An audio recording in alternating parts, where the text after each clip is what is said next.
21. The flying horse swooped down and landed on the foredeck almost without a sound. Fergus gratefully dismounted, stretched, and looked round. The ship seemed deserted. "Hello?" he called.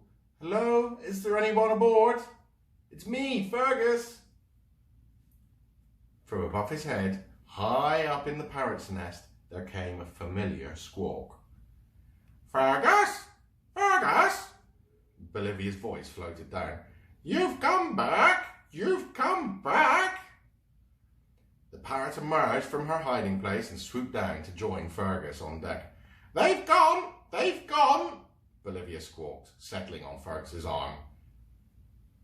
"To the big mountain! Boom, boom!" "Never mind that," said Fergus, a look of concern on his face. "What's happened to you, Bolivia?"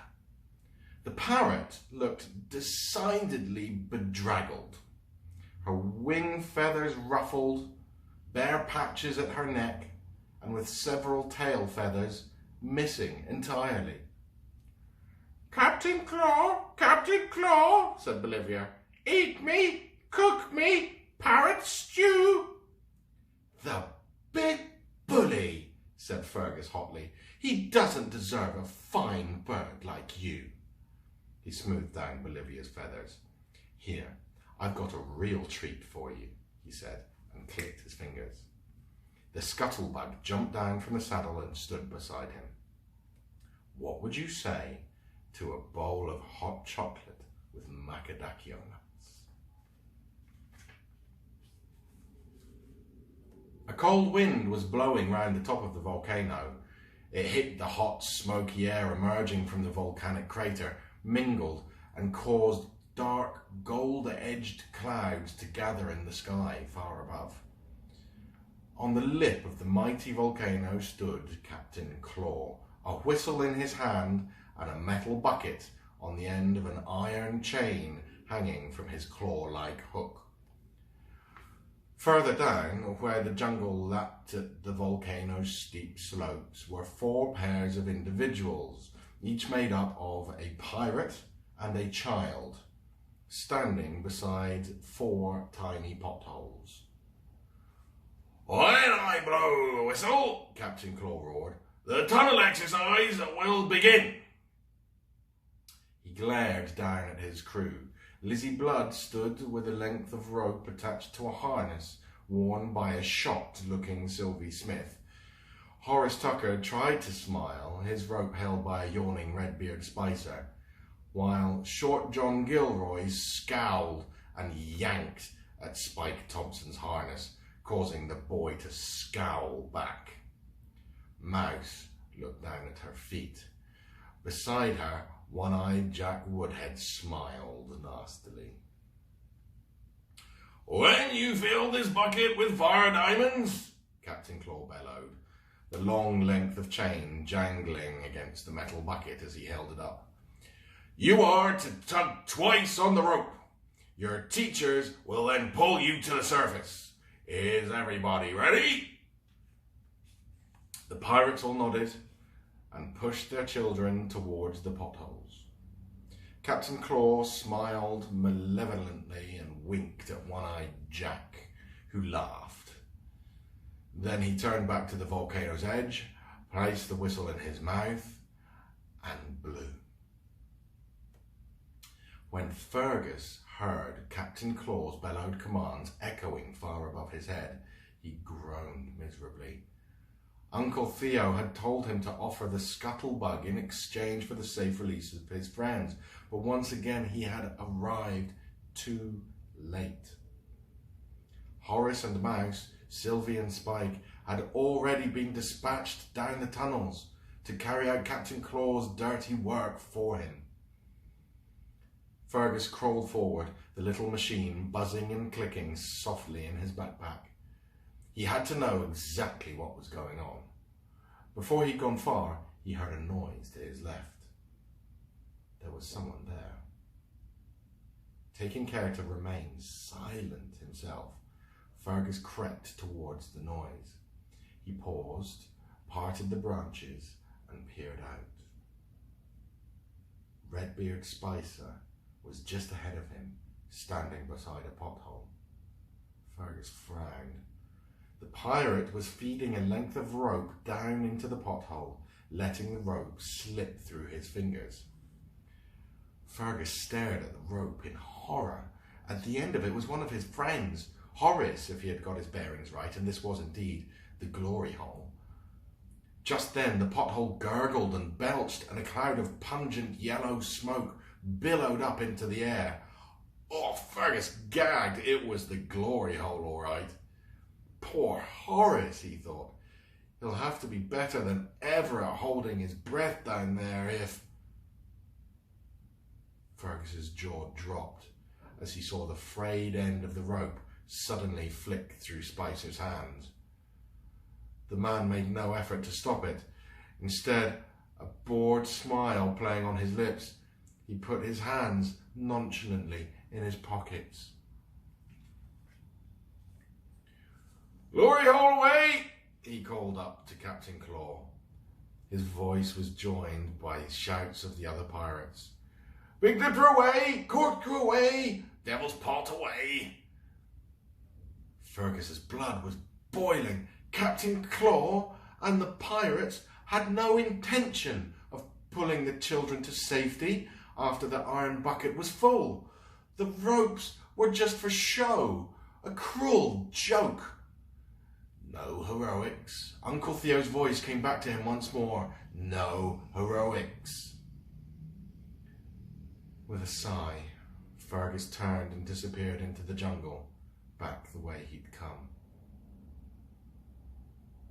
Chapter 22. The pirates were clustered round Captain Claw at the lip of the volcano, watching intently as he lowered the metal bucket into the crater's smoking depths. The iron chain clinked and clanked against his claw-like hook. Far below, the children were crawling towards the fire caverns, unaware that the pirates had abandoned them to their fate.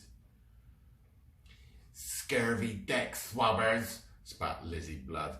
"I'm glad to be rid of 'em." "Me too, Lizzie, me old love," said Redbeard Spicer in a bored voice. "Potholing for beginners, potholing for losers, more like." One-eyed Jack Woodhead folded his tattooed arms and gave a nasal laugh. "No more tunnel exercise, that's for sure." "And we'll be rich," sniggered Short John Gilroy, wiping his hands excitedly on his filthy apron. "Rich beyond our wildest dreams." Come on, growled Captain Claw impatiently. "What's taking the little beggar so blasted long?" Just then the chain gave a slight jolt. Then another one, and another, and another. "The little beauties," chuckled Captain Claw. "That's the job. Fill the bucket with those fire diamonds right up to the top, then we can be on our way." He laughed again, and the others all joined him in a rising chorus of hideous cackles, which the next moment collapsed into wheezy splutters and choking coughs as the volcano began belching out thick clouds of sulphurous smoke. A while later, the chain in Captain Claw's one good hand and less good metal claw gave a sharp lurch, followed by another. "It's full!" cried Captain Claw. "Quick, everyone, help me haul it up!" The pirates jumped to it, forming a line and grabbing the chain like the seasoned seafarers they were, as if raising a sail. Captain Claw moved to the back and gripped the end of the chain. "1, 2, 3, and heave!" he roared. "Heave! Heave!" Slowly the heavy iron bucket rose through the clouds of eye-watering, breath-snatching fumes. "Heave!" roared Captain Claw for the final time as the bucket, glowing faintly from the intense heat, swung into view. At that same moment, from high above him, there came the sound of beating wings, and the clouds of smoke parted briefly to reveal a mighty winged horse hovering directly overhead. Captain Claw and the pirates stared at it open-mouthed. Fergus Crane leaned forward in the saddle and looked down. Beside him was a large orange and grey speckled rock from the beach, the heaviest one he could find. Fergus brought the flying horse round, took aim, and, grunting with effort, shoved the rock off the saddle. With a whistle, oddly small and soft for something so big and hard, it hurtled down through the air. Fergus watched it, his heart in his mouth, his breath held, his fingers crossed for good luck. Clang! It landed loudly and heavily on the top of the bucket full of fire diamonds, and the air echoed with the sound of chains rattling through grasping hands as the bucket plunged back down into the depths of the volcano.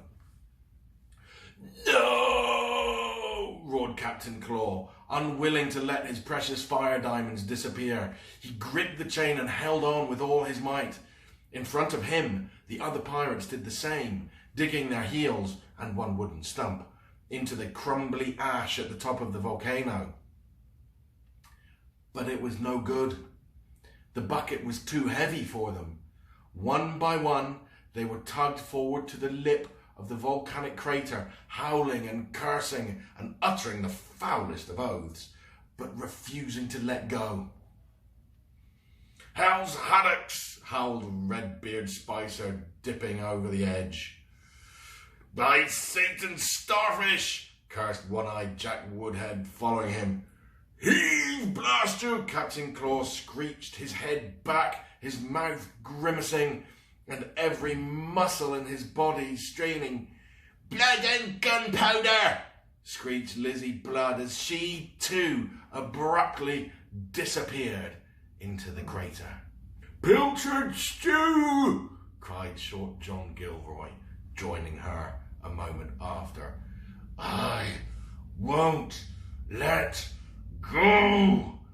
Captain Claw snarled through clenched teeth. "The fire diamonds are mine!" "Ah!" he screamed as he followed the bucket and the other pirates over the edge and down, down into the fiery heart of the mighty volcano.